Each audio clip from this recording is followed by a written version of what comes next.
if you're considering applying to Stanford or coming to Stanford for your graduate studies, the thing that you really need to consider is that this is a tremendously interdisciplinary community. There are so many opportunities, and even if you enter the university, say to the mechanical engineering PhD program, you still have the opportunity to take classes in the business school, take classes in the law school. I know PhD students who have also gotten their law degrees while they've been here. You know, you can collaborate with people in the School of Medicine, you can collaborate with the School of Education, with the design school. So I don't know of many other universities where you just have so many opportunities in front of you.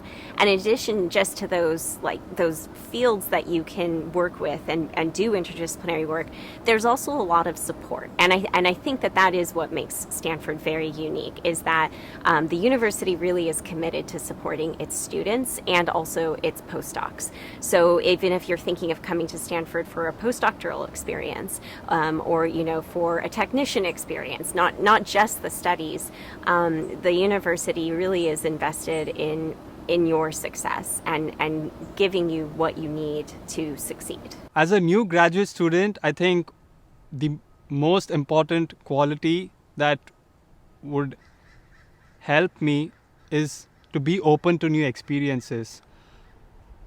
I think that in the initial few months, I was just being focused on the things that I already knew that I wanted to do, like my academic pursuits or some of my extracurricular hobbies. But then once that shyness wore off and I was open to new experiences, that has changed the perception of my time here at Stanford completely. That has given me an opportunity to meet people from vastly different backgrounds, because I was only interacting with engineers in my own hobbies and classrooms. But then when I was open to different experiences, like going to the museum or taking part in an arts workshop or going to a ballet, that made me meet new people from all different schools here at Stanford, like the School of Education, School of Arts, there's no school, Department of Arts, School of Medicine, and that has given me a connection, a network of a much broader variety. I would definitely say Stanford is a great place for you to really take advantage of opportunity, but you really have to make the experience your own. I think that any place that was built 100 years ago or even 50 years ago has these vestiges of problematic practices and institutional ways that don't meet the needs of folks now and didn't meet the needs of people 150 years ago.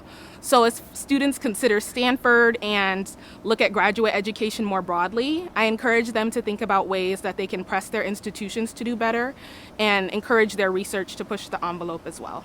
There's two pieces of advice that I would give. I think that people are important, and that as easy as it can be to be focused on work and the tasks that we have in front of us and the challenges that we're facing, that it's important to build relationships and to find those community spaces where people can partner with you, help you out, you can help them and support one another, find where there are people with common values and common identities, and having those spaces where you can feel supported and where you belong is really important. And I think the second thing is don't be afraid to ask questions. You're not expected to know everything. Sometimes what people tell you isn't always right, and it's your responsibility and your job to ask questions, to be vulnerable, to be open, to seek answers, and to not be afraid of that. It can be intimidating sometimes, but that's part of where most of the learning and most of the change happens, is when we're not afraid to ask questions.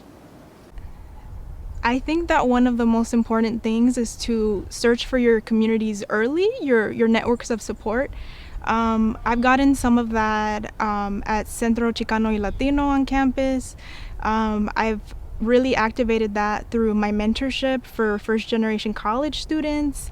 And another piece of advice I would give you is to just really, while you're here, think about what you want to contribute to the campus community, and then also what kind of lasting impact you want to make. Before I came to Stanford, I came from a public institution that didn't have as many resources.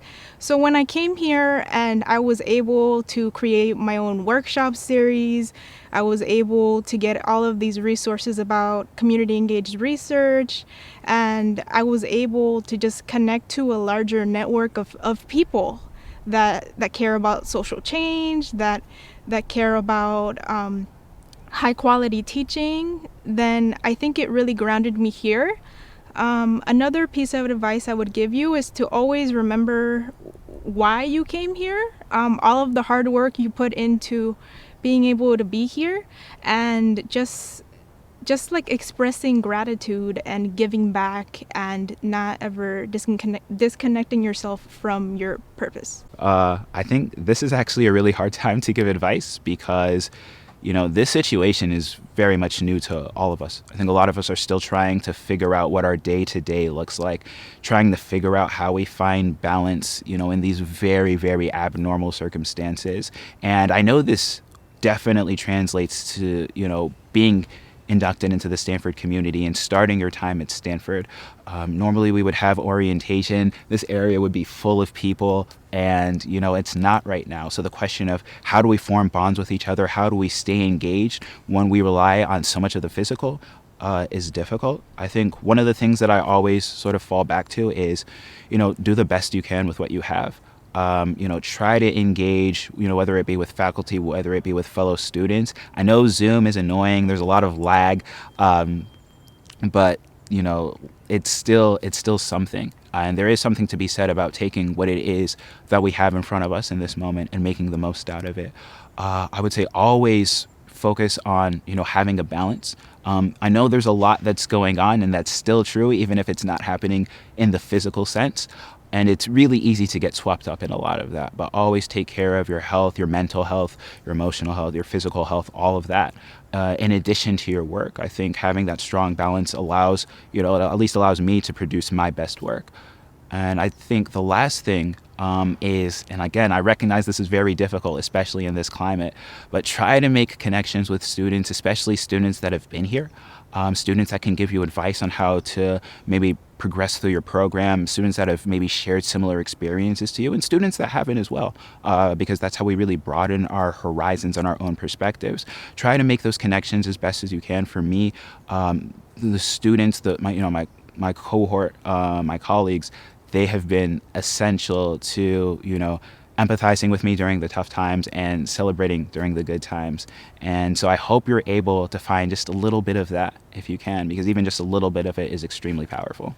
I think the most important thing that if I were talking to myself as a first-year graduate student is that almost just like an undergraduate, time flies, but it's also really important to make time for yourself, especially now during everything that's happening in our world. It's really important to try to carve out time for yourself and understand what makes you happy, understand what gives you energy at times when you feel really drained. You're going to be getting a lot of information and you're going to be meeting a lot of different people, but remember that a relationship with yourself is almost as important as any other relationship you'll build here. And I look back at myself back in when I was a first year, and I see that I have changed quite a bit. And being able to reflect on the changes that I've made in my life and also stay grounded with the community that I've built around me has definitely been something that is definitely something that I would recommend thinking directly about, especially when things are turbulent. However, on a more positive note, I think this is a place unlike any other. There's such beautiful nature here. People are very, very driven and very, very inspiring. I think no matter how big the classes are that you walk into, and no matter how strange times may seem around you, just remember that Here in grad school, it's really a time for you to discover what you're passionate about and what really drives you and what gives you energy. And those things will keep you grounded even if the world around us is changing so much. So I would definitely say my biggest piece of advice is to definitely check in with yourself once in a while, give yourself the space to establish some time to reflect on what's really important to you and make space for that in your daily life, because first year is definitely a roller coaster, but it's important to remember that you're here for a reason and that you really do definitely belong here. So welcome to Stanford. I'd say that for me it was really tough kind of coming into a place where I didn't think I belonged, and to be quite frank, it's really important that we reach out to the new people and the people that are already here and have these really important conversations about like what's making you feel like you don't belong and what can we do to improve that situation for you. What's going on right now in our country is terrible. There are a lot of things that need to change, and we need to make action, not just like say words, not just say that we're welcoming, but actually change the things in our structures that make these spaces like not welcoming for everybody. So I'd say like be vocal about what you care about and what you hope to get, and I think those are the people that are really going to make the change for our university and for our country. I'd say the really big thing about feeling welcomed is really kind of venturing out and trying the different organizations and trying to find community for yourself.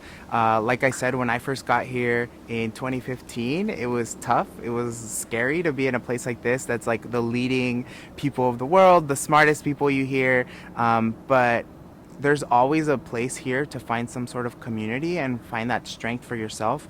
And these are the things that are really going to sustain you. So my words of encouragement and support and advice would be that you kind of jump ahead first to find that community, and everything else will follow.